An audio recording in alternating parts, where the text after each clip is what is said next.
భవానీ మాతా శరణు ఘోషతో ఇంద్రకీలాద్రి మారుమోగుతోంది. భవానీ దీక్ష విరమణల తుది దశకు చేరుకోవడంతో దుర్గమ్మ దర్శనాద్రం భవానీలు పోటెత్తుతూ ఉన్నారు. నిన్న ఒక్కరోజే 1,00,000 మందికి పైగా భవానీలు తరలివచ్చారు. పూర్తి వివరాలు మా ప్రతినిధి నరసింహ అందిస్తారు. ఇంద్రకీలాద్రిపై భవానీ దీక్ష విరమణలు అత్యంత వైభవపేతంగా జరుగుతున్నాయి. 4వ రోజు అమ్మవారి దర్శనార్థం భవానీలు వేలాదిగా తరలి వస్తున్నారు. ప్రస్తుతం మనం విజువల్స్లో చూడొచ్చు. భవానీలు పెద్ద ఎత్తున తరలి వస్తున్నారు. నిన్న ఒక్కరోజే దాదాపు 80,000 మంది పైగా భవానీలు అమ్మవారిని దర్శించుకున్నారు. ఇవాళ 1,00,000 మంది పైగా వస్తారన్న అంచనా నేపథ్యంలో పకడ్బందీ ఏర్పాట్లు అయితే చేశారు. ప్రస్తుతం అంతా భవానీలు ఎక్కడి నుంచి వచ్చారు? విజయనగరం జిల్లా చీపురుపల్లి మండలం పత్తికవలస గ్రామం.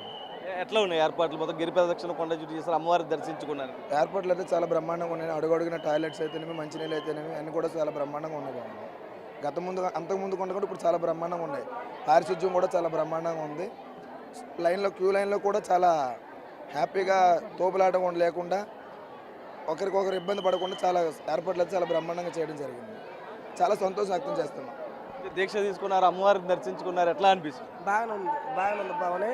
మెయిన్ ఏంటంటే వాటర్కి సదుపాయం బాగానే ఉంది. తర్వాత చిన్నపిల్లలు చాలా మంది వచ్చారు. చిన్నపిల్లలు కూడా ఇబ్బంది లేకుండా చేశారు.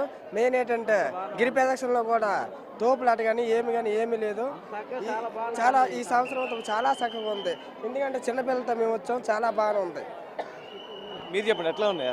బాగానే ఉంది. బాగున్నాయి, అంత సక్రంగా ఉంది, శుభ్రంగా ఇదిగా ఉంది, బాగానే ఉంది. మరికొంతమంది కూడా ఇక్కడ భవానీలో ఉన్నారు, వాళ్ళతో కూడా మాట్లాడతాం. భవానీ ఎక్కడి నుంచి వచ్చారు చెప్పండి? మేము రాజమండ్రి నుంచి వచ్చాం భవానీ. మేము రాజమండ్రి ద్వారకా తిరుమల శ్రీవారి సేవకుల నుంచి ఒక 60 మంది అమ్మకి సంపూర్ణ వాయినం, చాట వాయినం తీసుకొచ్చాము.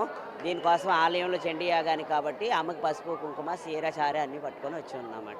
ఆ వాయినంతో పాటు పూర్ణహుతి సామాగ్రి మేము తీసుకొచ్చి ఉన్నాం రాజమండ్రి నుంచి. మీరు చెప్పండి, అమ్మవారి దర్శించుకున్నారు, ఎట్లా అనిపిస్తుంది? బాగుందండి, చాలా బాగుందండి. బాగా దర్శనం అయ్యింది. సదుపాయాలు కూడా చాలా బాగున్నాయి.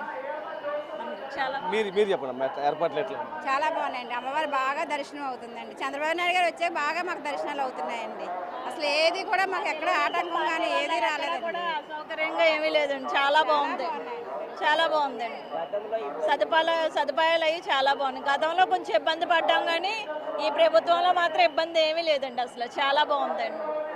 మీరు చెప్పండి, అమ్మవారిని దర్శనం చేసుకున్నారు, దీక్ష విరమణలో ఎట్లా అనిపిస్తుంది? చాలా బాగుంది సార్. మేము ప్రతి సంవత్సరం చండీ హోమానికి మా గురువు గారితో పాటు మేము అందరం వస్తాము. చేటవాయినం తీసుకున్న అమ్మవారికి అన్ని సౌకర్యాలు చాలా బాగున్నాయి. అన్ని సదుపాయాలు కూడా చాలా బాగా చేశారు. చాలా సంతోషంగా అనిపించిందండి. ఒకసారి మనం విజువల్స్లో చూడొచ్చు. ప్రతి ఒక్కరు కూడా కొండ చుట్టూ గిరి ప్రదక్షిణ చేసిన తర్వాత ఇరుముడి శిరస్సు ధరించి గిరి ప్రదక్షిణ చేస్తారు. అక్కడి నుంచి నేరుగా వినాయకుడి గుడి దగ్గరికి వస్తారు.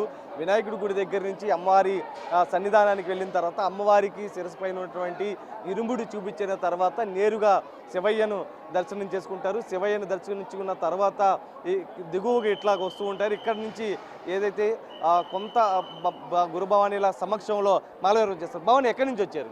మేము విజయనగరం నుంచి వచ్చాం. భవన్ విజయనగరం నుంచి ఒల్లూరు గ్రామము గురు భవాని.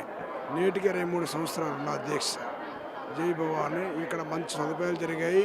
అన్ని విధాలుగా మాకు విలేకరులు కూడా మాకు సహాయం చేశారు. జై దుర్గా, జై జై దుర్గా. ఏర్పాట్లు ఎట్లా ఉంది? మొత్తం గిరి ప్రదక్షిణ ఏర్పాట్లు అన్నీ బాగానే ఉన్నాయి. భవాని సౌఖ్యం బాగా ఉంది. శుభ్రంగా అన్ని ఏర్పాట్లు బాగా జరిగాయి. భవానీలో తొందరగా దర్శనాలు అయిపోతున్నాయి. భవాని జై దుర్గా, జై జై దుర్గా. ఏదైతే ఇవాళ దాదాపు 80,000 నుంచి 1,00,000 మంది భవానీలు వస్తారంచనా నేపథ్యంలో కూడా దుర్గగుడి అధికారులు అయితే పటిష్ట ఏర్పాట్లు అయితే చేశారు. హోసంతో నరసింహ, బిగ్ టీవీ, ఇంద్రకీలాద్రి.